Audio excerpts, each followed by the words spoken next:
சென்னையில் இளைஞர் ஒருவர் காதலியின் செல்போன் எண்ணை சமூக வலைதளத்தில் பதிவிட்டுவிட்டு தற்கொலை செய்து கொண்டார். இளம்பெண்ணின் திடீர் மாற்றத்தால் இளைஞருக்கு நேர்ந்த சோக முடிவு என்ன? பார்க்கலாம் இந்த செய்தி தொகுப்பில். சென்னை கொருக்குப்பேட்டை மீனாம்பாள் நகரின் 2வது தெருவில் வசித்து வந்தவர் பிரேம்குமார். 24 வயதான இவர் சொந்தமாக சவுண்ட் சர்வீஸ் கடை ஒன்றை நடத்தி வந்தார். இந்நிலையில் நவம்பர் 7ஆம் தேதியன்று அதிகாலை 4 மணியளவில் பிரேம்குமாரின் அறையை அவரது பெற்றோர் திறந்து பார்த்தனர். அங்கு பிரேம்குமார் தூக்கில் தொங்கியபடி பிணமாக கிடந்தார். இதனால் அதிர்ச்சியடைந்து கூச்சலிட்டதைத் தொடர்ந்து அருகில் இருப்பவர்கள் ஓடி வந்தனர். இதனையடுத்து பிரேம்குமாரின் உடல் ஸ்டான்லி அரசு மருத்துவமனைக்கு அனுப்பி பின்னர் பிரேத பரிசோதனைக்கு உட்படுத்தப்பட்டது.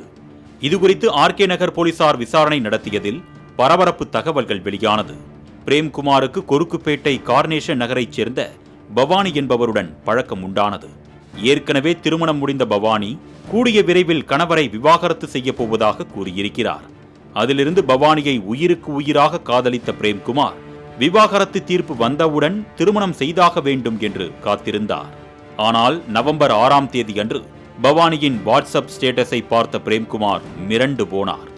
அதில் வேறொரு இளைஞருடன் நெருக்கமாக அமர்ந்திருப்பதைப் போல பவானி ஒரு புகைப்படத்தை பதிவிட்டிருந்தார்.